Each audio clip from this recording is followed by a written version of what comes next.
States Code to provide subsection K relating to Buy America, 33007, 33008, and 35210 of the Senate amendment.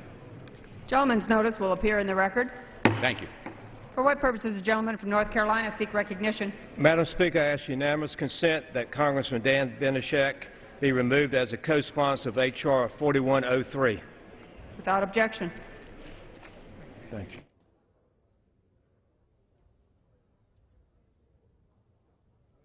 Clause 8 of Rule 20, the unfinished business is on the question suspending the rules and passing H.R. 2745 as amended, which the clerk will report by title.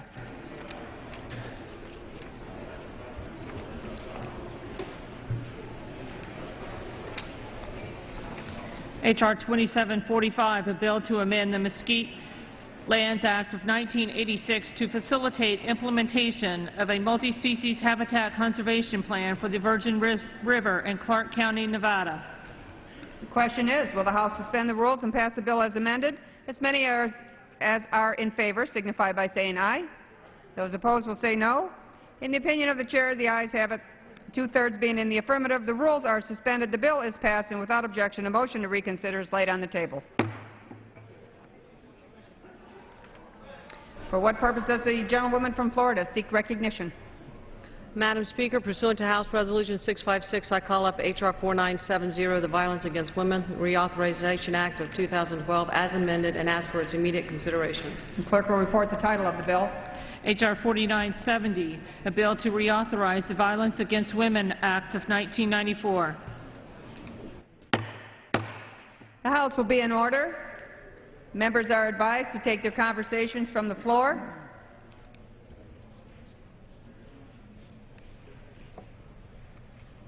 Pursuant to House Resolution 656, the amendment in the nature of a substitute recommended by the Committee on the Judiciary, printed in the bill, modified by the amendment printed in House Report 112 through 481 is adopted, and the bill as amended is considered read. The gentlewoman from Florida, Ms. Adams, and the gentleman from Michigan, Mr. Conyers, each will control 30 minutes. The Chair now recognizes the gentlelady from Florida. Madam Speaker, I ask unanimous consent that all members may have 5 legislative days within which to revise and extend their remarks and include extraneous materials on H.R. 4970 as amended, currently under consideration. Without objection. And I yield such time as I may consume myself. Gentlelady is recognized. Thank you, Madam Speaker. I'm proud to stand in support of this important and life-saving bill. According to national statistics, an average 3 women are killed by a current or former intimate partner a day, every day, and 24 people a day, or per minute I should say, are victims of rape, physical violence, or stalking by an intimate partner. For me, these statistics are way too real. Some of you may already know that at the age of 17, I dropped out of high school and joined the Air Force. I soon married by 18 and had a young daughter. For me, it was a blessing, but I soon found out that the man I married had a penchant for drinking and was very violent when he drank. So I gave him a chance to be the father I thought he could be, and it didn't happen. So I took my daughter, our clothing, and we left. Like many women who leave an abusive relationship, there were times that the only thing that kept me going was knowing that I was responsible for my daughter and she depended on me to make a better life for both of us, where we both felt safe. Years later, I experienced another side of domestic violence while working as a deputy sheriff in the Orange County Sheriff's Office. I encountered many victims who had been abused, whether it was from domestic violence or rape, stalking. These victims were always victims. That's what victims are, all-inclusive. But back then, issues like domestic violence and sexual assault weren't really discussed. They were hidden behind closed doors, leaving many of the victims to either underreport or not report at all. They didn't turn for help because they felt helpless. So when the Violence Against Women Act was enacted in 1994, it brought attention to an issue that was underreported, or maybe not even reported at all. 18 years ago, VAWA established within the Department of Justice and the Department of Health and Human Services a number of life-saving grant programs for state, local, and Indian tribal governments. Since then, the Act has encouraged collaboration among law enforcement officers, judicial personnel, and public and private sectors providers to provide the help for the victims of domestic and sexual violence. It also addressed the needs of victims of domestic and sexual violence who are elderly, disabled, children, youth, and individuals of ethnic and racial communities, including Native Americans. Congress has twice reauthorized the VAWA grant programs with strong bipartisan support, once in 2000 and again in 2006. Keeping with the bipartisan nature of the Act, the House bill, H.R. 4970, reauthorizes the grant programs in VAWA for a third time at the same funding levels as our colleagues in the Senate agreed to last month. In addition to making several key improvements to the Senate bill, including nearly doubling resources for eliminating the backlog of unprocessed rape evidence kits, the House bill brings greater accountability to VAWA grant administration by ensuring that funding is spent on the victims of domestic violence, dating violence, sexual assault, and stalking, and not on Washington bureaucrats. To achieve these goals, 4970 requires that the Inspector General of DOJ and HHS conduct an annual audit of at least 10% of all VAWA grant recipients and limits the use of funds for OVW salaries and administrative expenses to 5% of the annual authorization. H.R. 4970 also requires the Attorney General, in consultation with the Secretary of Health and Human Services, to improve the coordination of grants within the Department in order to eliminate duplication and overlap. Make no mistake about it, this is a victim-centered bill which includes all victims, all-inclusive victim-centered bill. Turning this reauthorization into a political issue is not only wrong, but it is dangerous. It is dangerous. We cannot allow domestic violence in this country to become a campaign issue. It must be a reflection of our best efforts as Americans united against breaking a cycle of violence and helping victims become survivors. I hope my colleagues on both sides of the aisle will join me today in supporting this life-saving legislation, and I reserve the balance of my time. Florida reserves the balance of her time. The gentleman from Michigan. Madam Speaker, I yield myself as much time as I may consume. The gentleman is recognized. And I rise in strong support of H.R. 4970, the Violence Against Women, and strong opposition against the Violence Against Women Reauthorization Act, because it is a title that does not represent what it ought to underneath. We've had these kinds of incidents before. In the past, we've always been able to set aside partisan differences and work together to protect the most vulnerable women of our society, abused and battered women. Today, unfortunately, this bill sets aside 20 years of bipartisan progress in our efforts to protect these women. The bill, as amended by the manager's amendment, rolls back existing protections for battered immigrant women. It includes provisions from the bipartisan, it fails to include provisions from the bipartisan Senate-passed bill, which all the women in the Senate voted for, which protects Native women's lives by authorizing limited tribal criminal domestic violence. It eliminates the language from the bipartisan Senate-passed bill that would help lesbian, gay, bisexual, and transgender victims of domestic violence receive violence against women services without facing additional discrimination. Now, I'm going to reserve my time here, but I want to just point this out. There are more than 300 organizations, women's organizations, law enforcement organizations, church organizations, that have registered their opposition to H.R. 4790 for the reason that I've suggested. The National Organization for Women, the Leadership Conference, on Civil and Human Rights, the National Task Force to End Sexual and Domestic Violence Against Women, the American Civil Liberties Union, more than 20 faith-based leaders of organizations, the National Congress of American Indians, and it goes on, police chiefs, captains, detectives, lieutenants, and prosecutors. I urge my colleagues to stand up for all victims of domestic violence and oppose this dangerous proposal that is on the floor today. Madam Speaker, I reserve my time. Gentleman from Michigan reserves the balance of his time. The gentlelady from Florida. I yield 2 minutes to the gentleman from Texas, Mr. Smith. He is the chairman of the Judiciary Committee. Gentleman from Texas, recognized for 2 minutes. Madam Speaker, first of all, let me thank the gentlewoman from Florida, who is a member of the Judiciary Committee herself, for yielding me time. Madam Speaker, I am pleased to co-sponsor H.R. 4970, and I want to again thank my colleague from Florida, Sandy Adams, for her work on this legislation. H.R. 4970, the Violence Against Women Act Reauthorization Act of 2012, provides funding for VAWA grant programs for 5 years at the same levels as the Senate-passed bill. There are only a few minor differences between this House bill and the Senate bill. H.R. 4970 doesn't include language to provide special protected status to certain categories of people because they are already covered under VAWA.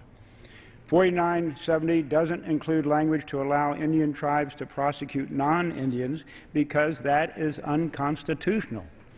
H.R. 4970 does include provisions that prevent fraud and abuse in the immigration process. This bill authorizes hundreds of millions of dollars for valuable services to victims of domestic violence, dating violence, sexual assault, and stalking. Those who have supported VAWA in the past should be eager to support this legislation today. Violence against women doesn't occur along party lines, and neither should reauthorization of these programs. Instead of working with Republicans in a bipartisan effort to protect women from domestic violence, rape, and stalking, some Democrats have chosen to place partisan posturing above the urgent needs of victims of violence. If members choose to oppose this bill for political reasons, that's their decision. But there is no good reason to oppose this bill for substantive reasons. A vote against this bill, in my judgment, is a vote against common sense and a vote against helping abused women. I yield back the balance of my time. Gentleman from Texas yields back the balance of his time. The gentleman from Michigan. Madam Speaker, I yield myself 15 seconds Recognized. to remind my colleagues on the other side that the 200 or 300 organizations and people that oppose this bill supported the previous legislation. Now, come on. Are you suggesting? At this point, I will turn to Zoe Lofgren, a senior member of the committee, and I will yield her 2 minutes. Gentlelady from California, recognized for 2 minutes. Before today, every VAWA bill we've considered over the last 20 years had 3 things in common. They've all been bipartisan. They've all been written in consultation with the advocates and service providers in the front lines against domestic violence, and they've all increased protections for victims of domestic violence. This bill, even as amended, shares none of those attributes. It actually reduces protections that exist in current law for victims of domestic violence, rape, and sexual assault. It was developed without any support or consultation from the minority or from the domestic violence advocates, and it is not bipartisan. Now, the bill is opposed by every leading domestic violence organization. It's opposed by the National Association of Evangelicals and the Willow Creek Church, the U.S. Catholic Bishops' Conference, all the leading women's groups. It's opposed by law enforcement officials with years of experience fighting domestic violence. It's opposed by tribal authorities, immigration advocates, LGBT groups, the list goes on and on.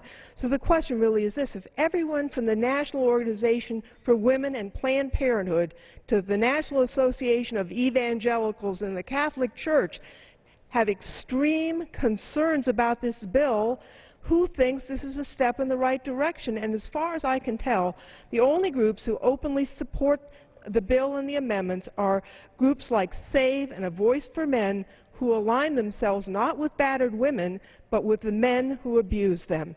I'd like to ask unanimous consent to put into the record an article from Laith Anderson, the president of the National Association of Evangelicals, and Lynn Hybels, the co-founder of the Willow Creek Community Church. Without objection. This is what they say. Nicole came to the U.S. from Indonesia on a temporary fiancé visa, expecting to enjoy life as a spouse. Instead, was trafficked. They opposed the bill, and I yield back the balance of my time. Gentlelady's time's expired. The gentlelady from Florida. I yield 2 minutes to the gentlewoman from West Virginia, Ms. Capito. She is a co-sponsor of the legislation. Gentlelady from West Virginia is recognized for 2 minutes. Thank you, Madam Speaker. I'd like to thank the sponsor of the bill, my colleague from Florida, for her work and her courage in bringing forward. I rise in support of 4970.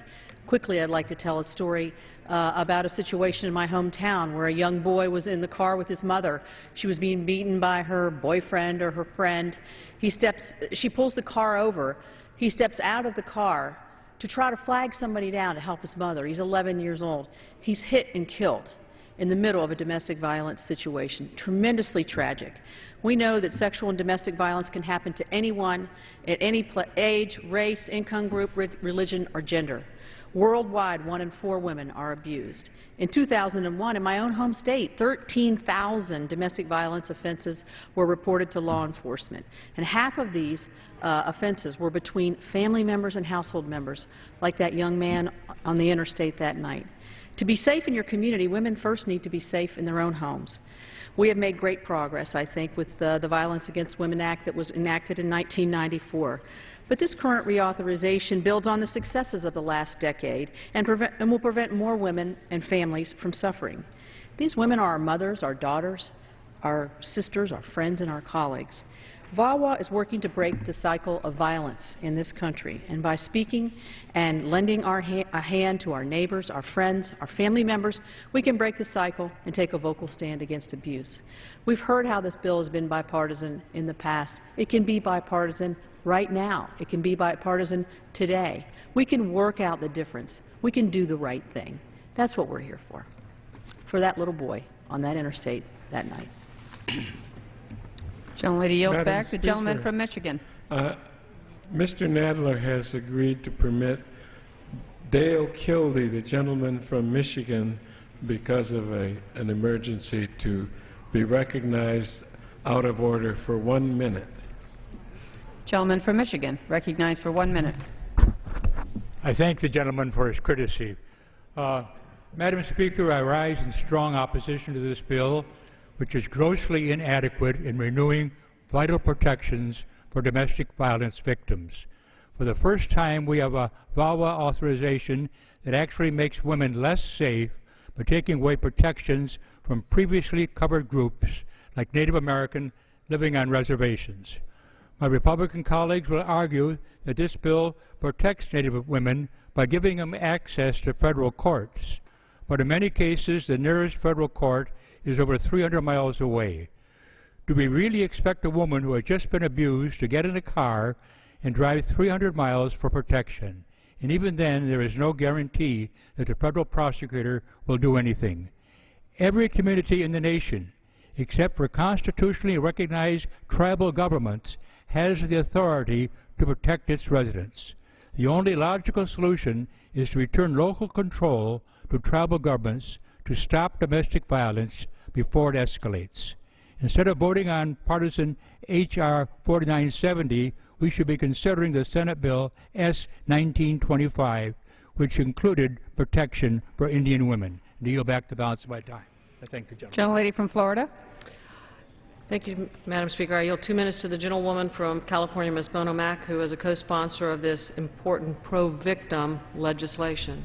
Gentlelady from California, recognized for 2 minutes. Madam Speaker, I rise in support of reauthorizing the Violence Against Women Act, just as I did in 2000 and once again in 2005. It was a critically important bill back then, and it's a critically important bill now. That's why I'm urging my colleagues today to stand up for all women in America.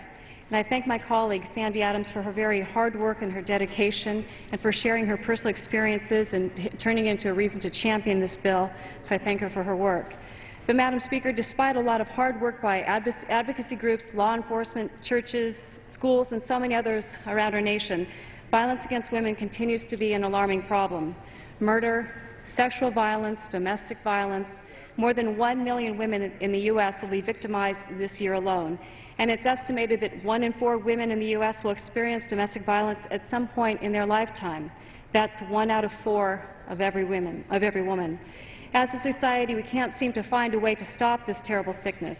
But this legislation gives victims and their families a safe place to turn for help, such as community violence prevention programs, protections for victims who are evicted from their homes because of events related to domestic violence or stalking, funding for victim assistance services like rape crisis centers and hotlines, and programs to meet the needs of women of different races or ethnicities.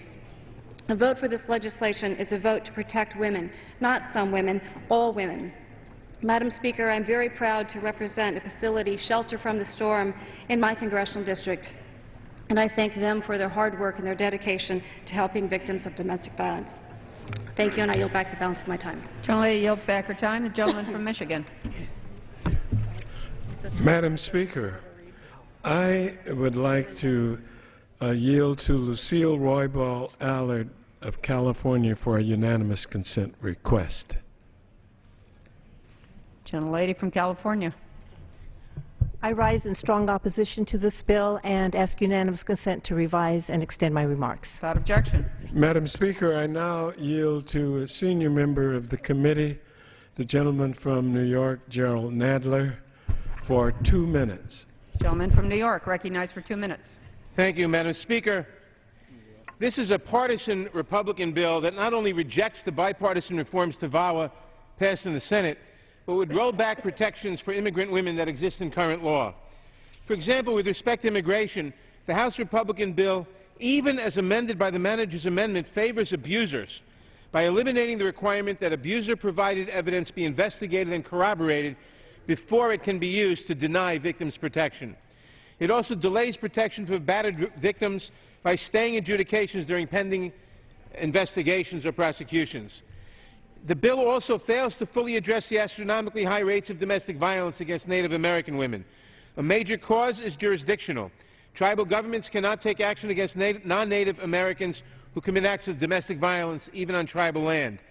The Senate bill, which passed with bipartisan support, would fix this problem. The House Republican bill ignores this issue.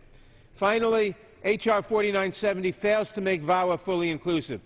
The bipartisan Senate bill would add sexual orientation and gender identity to eligibility for grant programs under VAWA so groups could focus on victims among this underserved population. The Senate bill also would make the bill more inclusive by including sexual orientation and gender identity as classes in the new VAWA anti-discrimination language. The House Republican bill fails to include these provisions.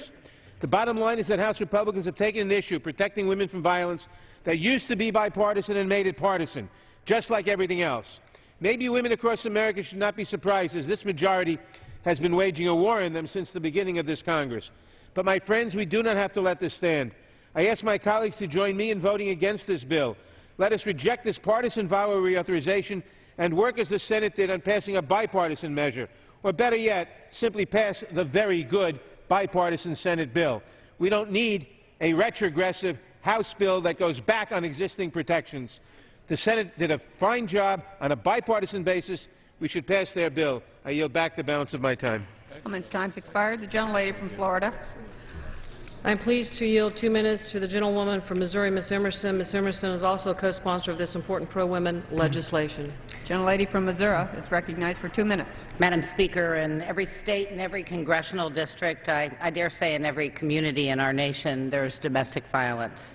It's a tragedy, and it's often a silent tragedy in a home or a situation where victims feel trapped. They need to know that the resources to help them are there, and the people who commit these crimes need to understand that the penalties for their abuse are severe. We all need to send the message that this law is important and that this Congress has zero tolerance for violence against women. I've been to many shelters for victims of domestic violence in Missouri. They can't publish their addresses publicly. Still today, there is a network of women who can get you to a safe place, but you might not know who they are in your community until they save your life. Domestic violence, rape, and sexual abuse and sexual assault are rarely discussed because they are such painful and shameful subjects, but they afflict women of all ages from all walks of life. We can bring some small relief to all the victims of these atrocities by speaking with one voice today and not trying to make this a political issue. These crimes are not acceptable, ever. The criminals who commit them deserve every bit of the stringent punishments contained in this legislation, making any one of them think twice before raising a hand in anger, giving one woman the courage to escape a grave danger in her own home, sending one young person out into the world with an understanding of the seriousness of these crimes. It all makes today in the House and this bill worthwhile. I urge the bipartisan passage of this bill, and I yield back the balance of my time.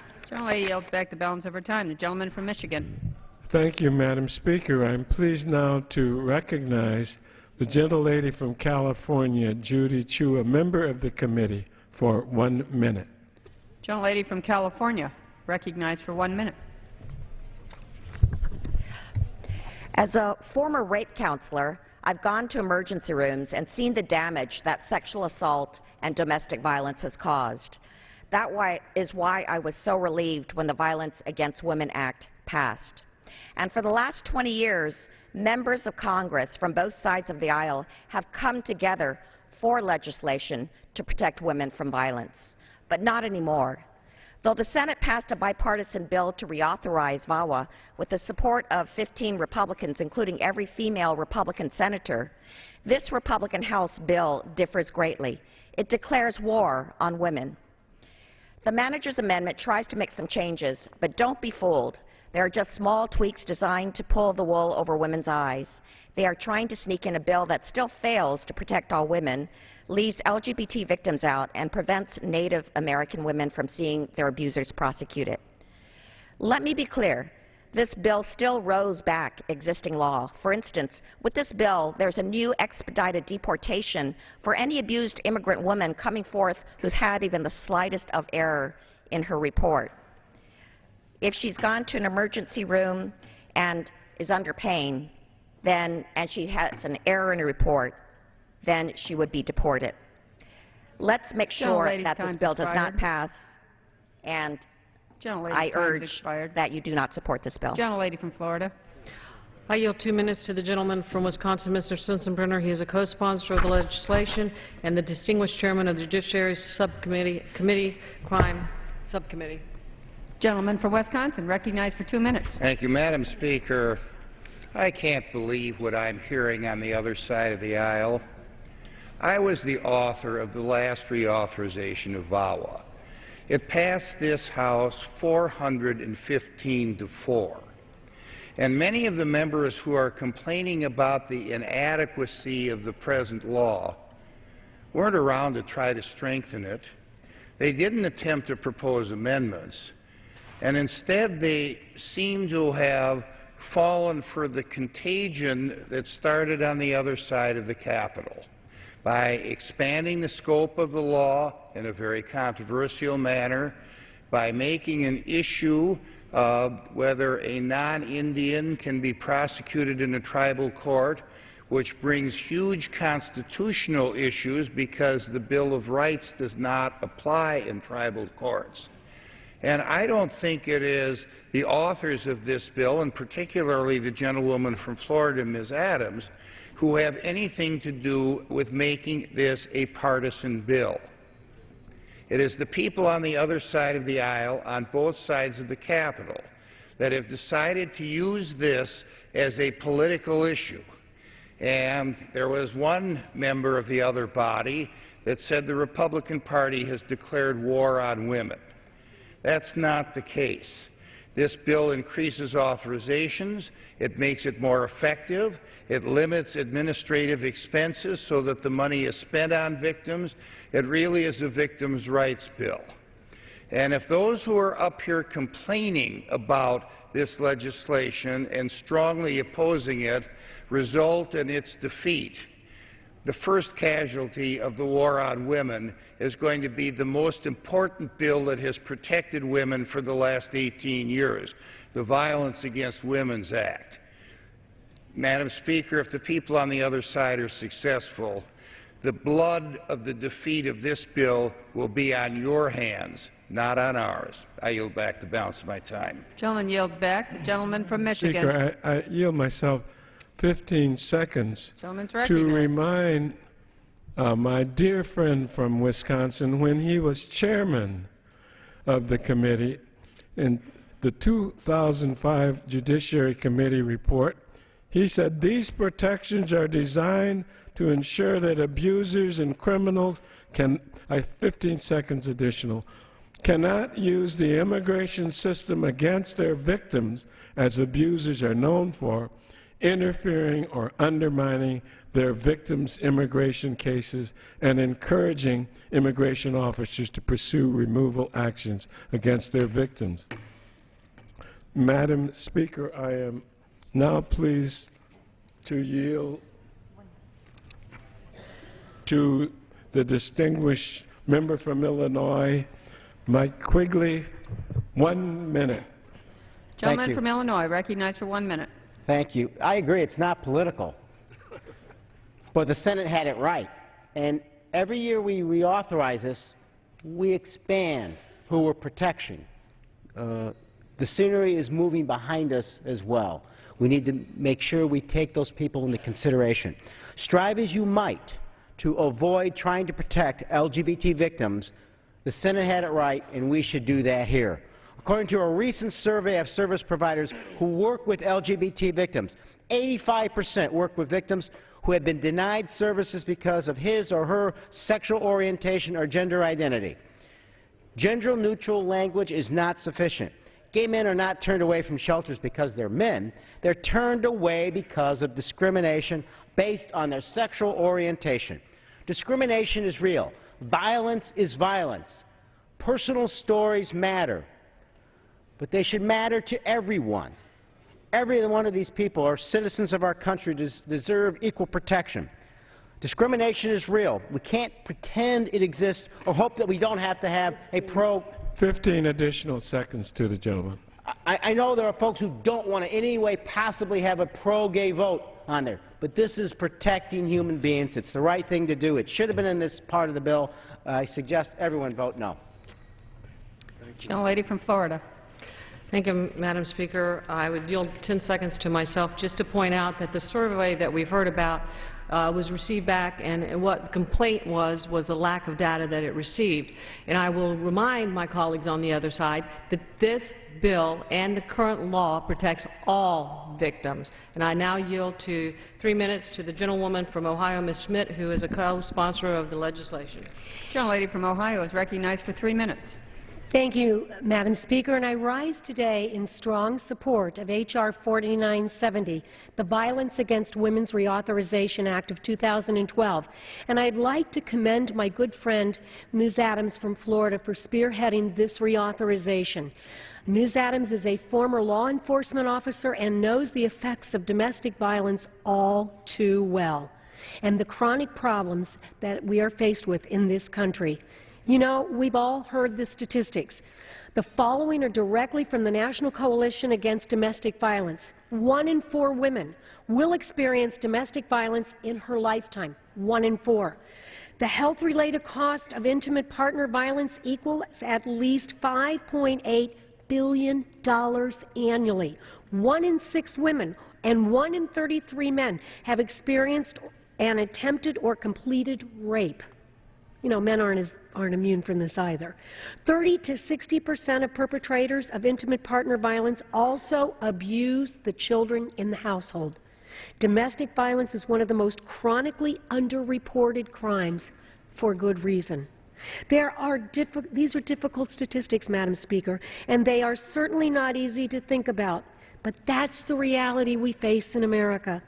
H.R. 4970 goes a long way to help the victims, their families, and law enforcement in working to lower those statistics by providing authorization for 5 years, enough time for agencies and departments to make plans and programs as well as carry them through.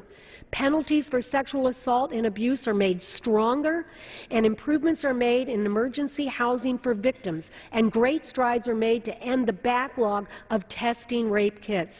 You know, I've been blessed to never have to experience this personally, but as a child I witnessed it.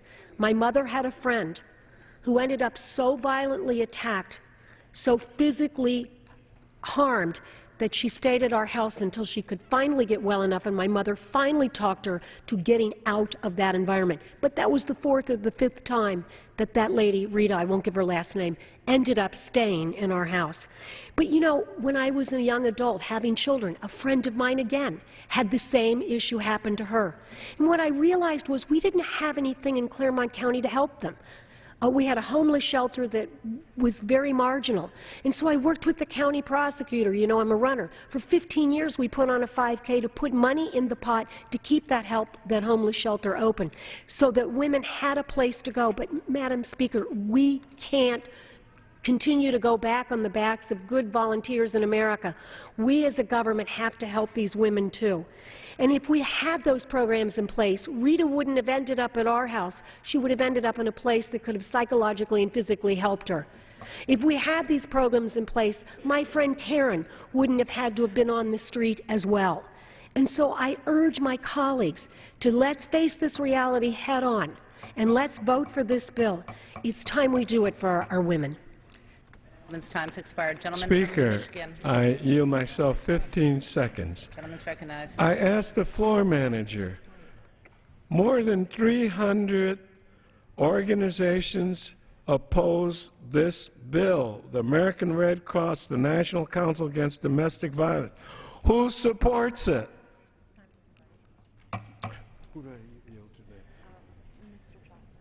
I yield to a distinguished member of the committee, himself a former magistrate, Hank Johnson of Georgia, member of the committee, for 1 minute. Gentleman from Georgia is recognized for 1 minute. Madam Speaker, I rise in opposition to H.R. 4970, the so-called VAWA bill, also known as the Violence Against Women's Reorganization Act. It should be renamed WAWA, or War Against Women Act. This bill rolls back existing protections and is simply shocking in its callousness towards women and victims of abuse. Now, Native American women, they are women too. 3 out of 5 are victims of domestic and sexual violence. They are murder victims at the rate of 10 times the national average, but yet H.R. 4970 denies helpful protections to help those women. It also rolls back U-visa protections for certain immigrant women who depend on their spouses for their immigration status. These women are particularly vulnerable to abuse. LGBT victims are excluded also. Instead of this flawed bill, we should be considering the bipartisan Senate bill. And domestic violence does not recognize political parties, and I urge House Republicans to come back to the table with a bill that we can all be proud to call the Violence Against Women Reauthorization Act. Thank you, and I yield back. Gentleman's time's expired. The gentlewoman from Florida. Madam Speaker, I yield 2 minutes to the gentleman from Oklahoma, Mr. Cole. Gentleman from Oklahoma is recognized for 2 minutes. I thank the gentlelady for yielding. Madam Chairman, I rise today in support of H.R. 4970. The bill, as reported out of Judiciary Committee, lacks provisions protecting tribal women. But Chairman Smith and his staff, along with Leader Cantor and Congresswoman Adam, worked with me to ensure that the protections for tribal women were added and included in this bill.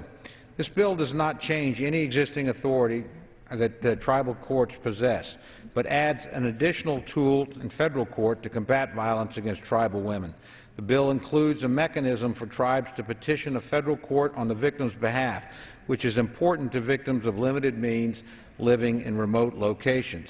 I support the tribal provisions of the Senate-passed VAWA Act and the provisions found in the Save Native Women Act, H.R. 4154, which I'm co-sponsor. I believe that those provisions are indeed constitutional, but the protections found in this bill will have a positive effect in Indian country. These provisions aren't perfect, but they improve current law considerably. I support the progress made in this bill. I urge my colleagues to support H.R. 4970. We cannot improve a bill and strengthen tribal sovereignty if we can't get a bill to conference. With that, Madam Chairman, I yield back my time. Gentleman yields back the balance of his time. The gentleman from Michigan. Madam Speaker, I'm pleased now to yield to a senior member of the House Judiciary Committee, the gentlelady from Texas, Sheila Jackson Lee. 2 minutes. Gentlewoman from Texas is recognized for 2 minutes.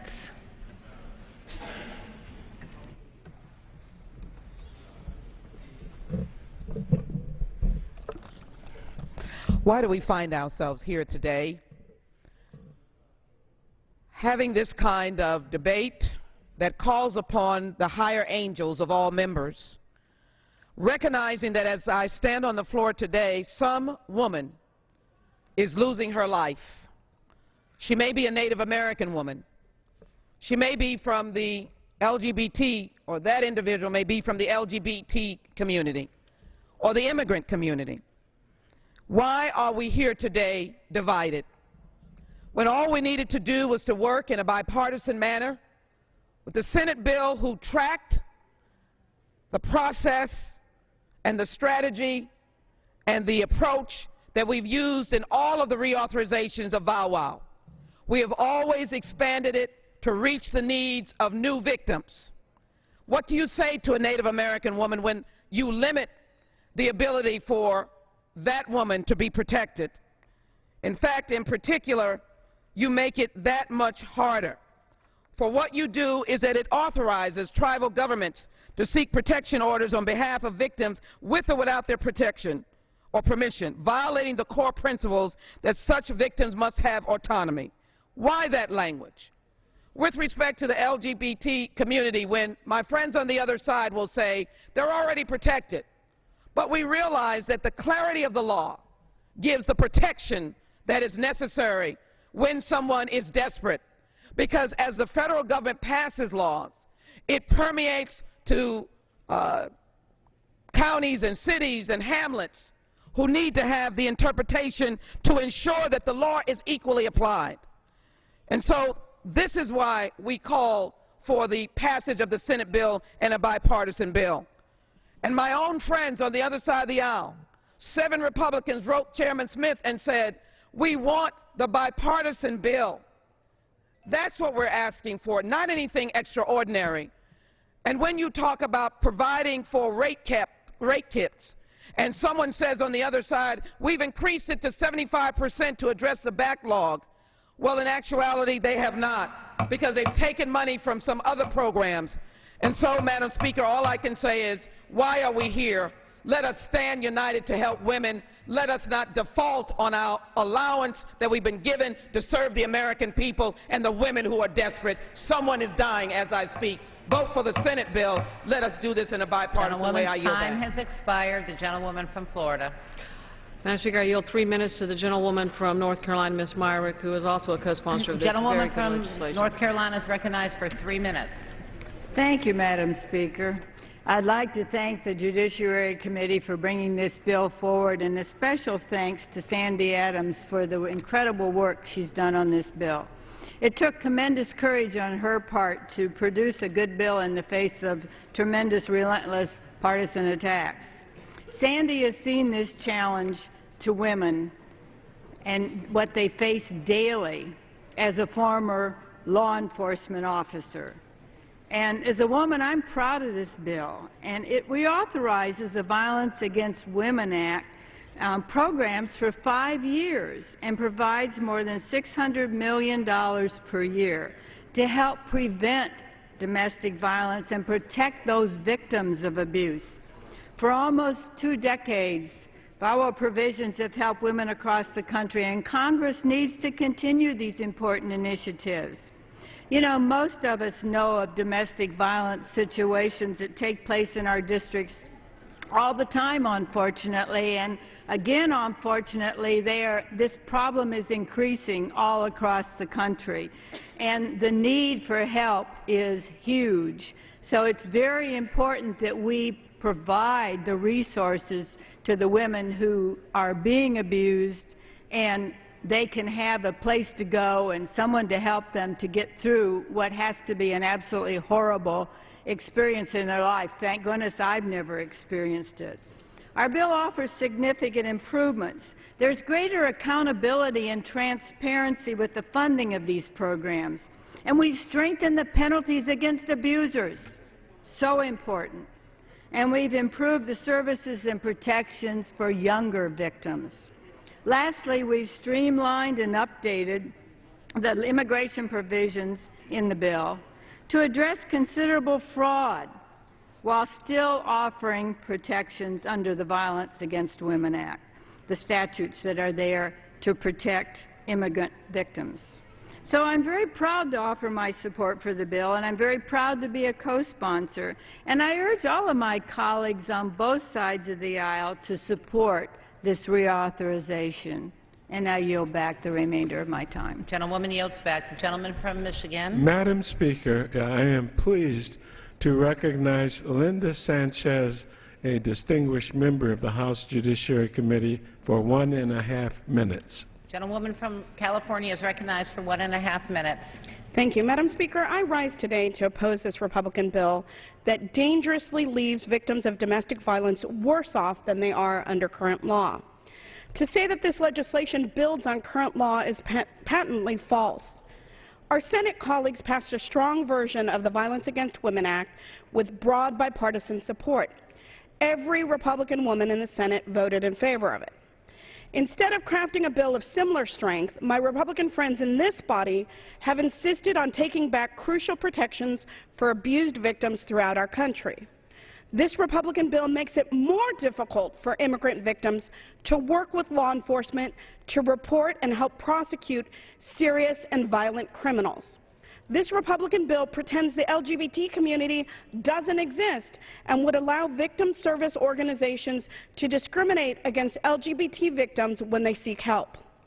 This Republican bill would further endanger the lives of Native American women who suffer abuse in epidemic proportions in this country. This Republican bill doesn't expand protections for women. It puts more women at risk by weakening current protections. America's women deserve better. I encourage all of my colleagues to reject this Republican bill and support the Democratic alternative. And with that, I yield back the balance of my time. Gentlewoman yields back. Gentlewoman from Florida. Reserve my time. Gentlewoman reserves her time. Gentleman from Michigan.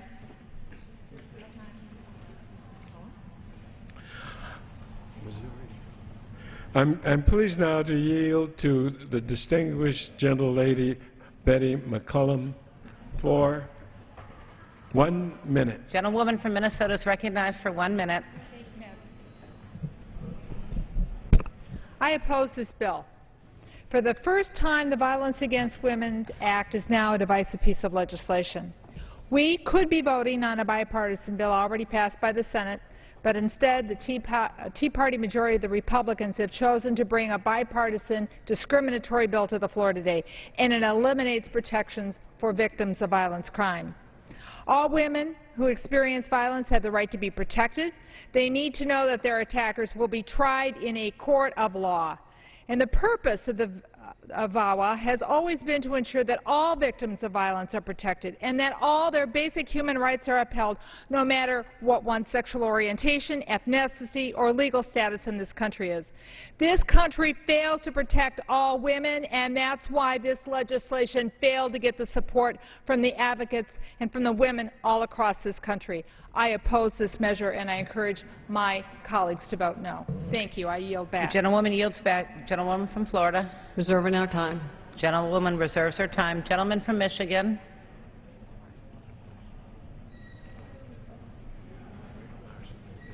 Gentleman from Michigan.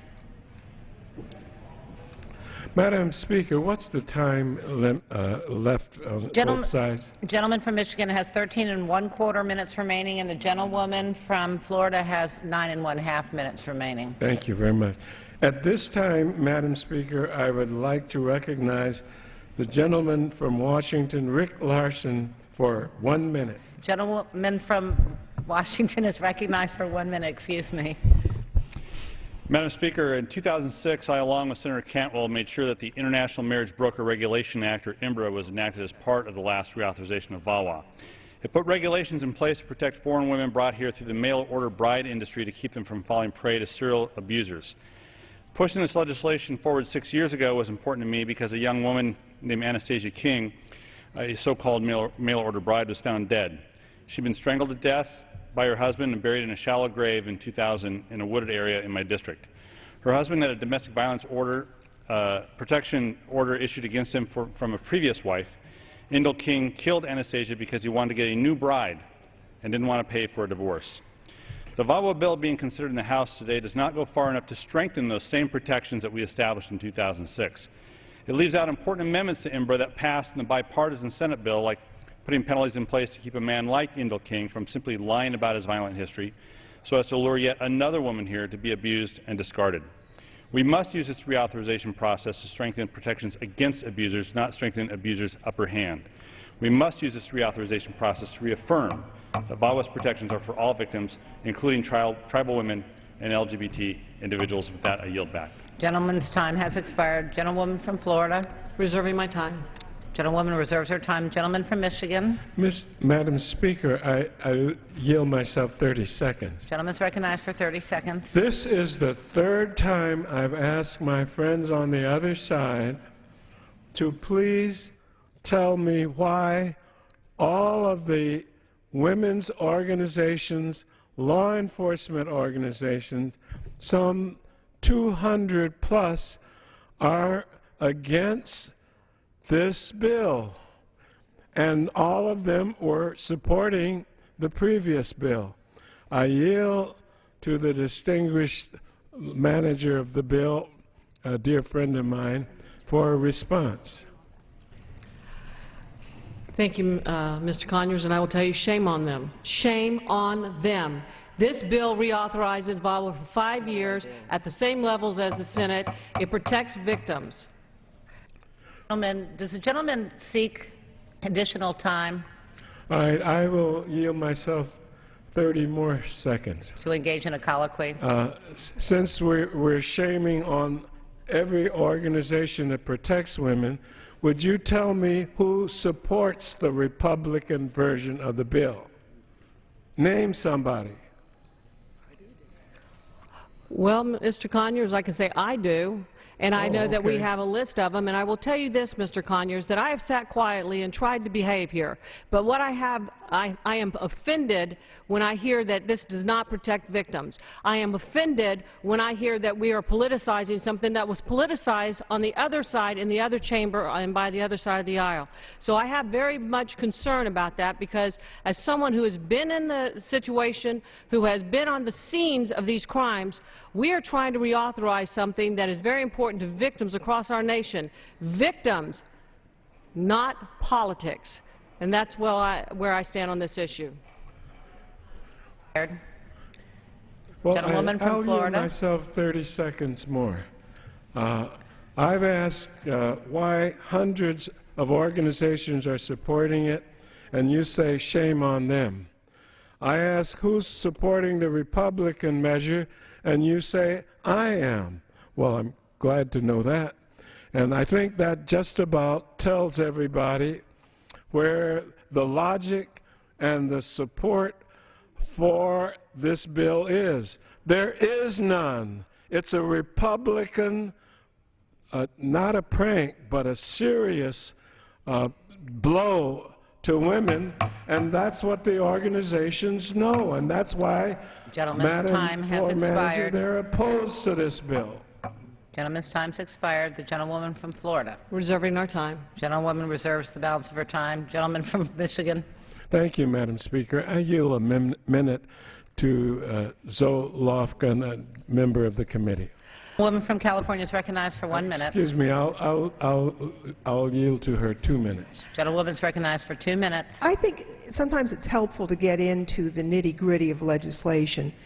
This bill changes the law that exists today and reduces protection for immigrant women in key ways. Let me just talk about one of the ways. If you are an immigrant temporarily here or even without your documents and you are a victim of domestic violence and the police want to keep you here because you're a witness or they need your help in a prosecution, the police can obtain what's called a U visa, so you get to stay here. That's in the current law. It was bipartisan. It was done in the year 2000. This bill changes that in important ways. Under current law, if you are a U visa holder, you have the possibility of applying for a permanent visa. Why is that important? Because otherwise, if you come forward to cooperate with the police, you could be voluntarily deporting yourself and being separated from your children. And that is a deterrent to people coming forward to work with the police. That's why it was crafted the way it was. Even under the manager's amendment, there is a diminution of that possibility, and it would lead to absurd results. I'll give you an example. Under the manager's amendment, you could only apply for the residence if your abuser had been deported to the country where you are from. So a U visa is for 4 years.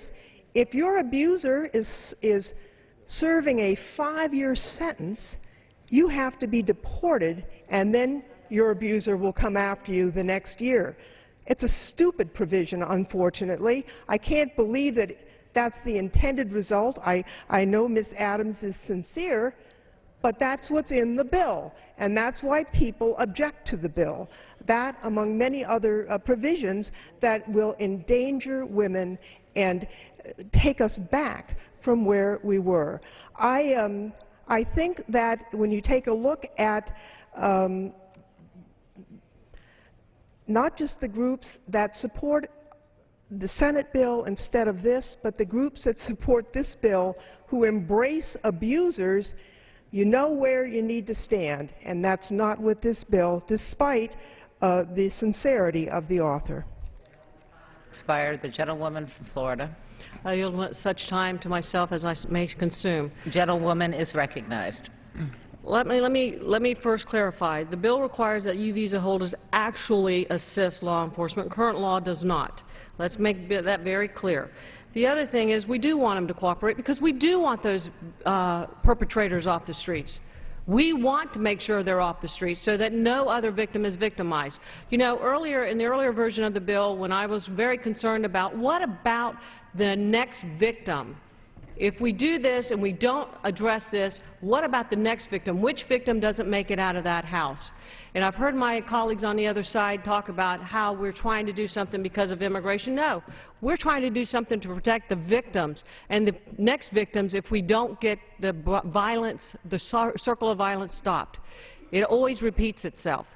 I yield back. Balance of my time. Gentlewoman. Reserve my time. Gentleman reserves the balance of her time. Gentleman from Michigan. Madam Speaker, I am pleased to yield to our leader for 1 minute, Nancy Pelosi. Gentlewoman's recognized for 1 minute.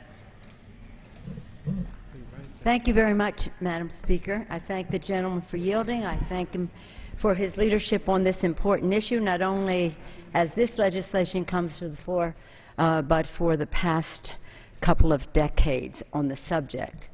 I commend the maker of our motion to accept the Senate bill, Congresswoman Gwen Moore, for her sincere leadership on this issue as well. Madam Speaker, 18 years ago, members of Congress came together, some of us gathered in this room, in this chamber right now, came together to make history with the original passage of the Violence Against Women Act. We helped ensure that no victim of domestic violence has to suffer in silence. I want to especially salute our Vice President, Joe Biden, who as chairman of the Judiciary Committee in the Senate at the time worked with our chairman and many members on both sides of the aisle to pass that legislation, again making history. The original Violence Against Women Act took domestic violence out of the shadows and shone bright sunshine on it. In the years since, domestic violence has decreased by more than 50%. More than 50%. What a remarkable outcome. Twice in the intervening years, we have come together in a bipartisan way to reauthorize and strengthen the law. Today, this year, and now, our colleagues in the Senate acted similarly, passing a strong bill with a strong bipartisan vote of 68-1, including the support of every single woman in the Senate, Democratic and Republican alike. In doing so, they not only built on the history of the past, but they made progress for the safety of American women. In sharp contrast, sadly, while there was a strong bipartisan bill in the Senate, and our substitute that we requested from the Rules Committee was to be able to put forth the Senate bill, so that would be the Senate Democrats and Republicans, House Democrats, all in agreement. Unfortunately, in sharp contrast, House Republicans have brought to the floor today a bill that is controversial in that it will weaken the protections we have given to those who suffer domestic violence, sexual assault, or stalking. This legislation on the floor fails vulnerable people, members of the LGBT community, Native American women, and immigrant victims. All people deserve to be protected from domestic violence. There should be no exceptions to this law. We can't say, women of America, we're passing a bill to protect you. Not so fast in your applause if you happen to be a member of the LGBT community, an immigrant, legal or otherwise, and or a Native American woman. Because the Republican bill is a step backward from the current law of the land, more than 300 organizations have spoken out in opposition, from the American Bar Association to the YWCA, and I would like to submit that list for the record. Pages and pages of organizations. Without objection. For the record. Local law enforcement officials have said that this Republican House bill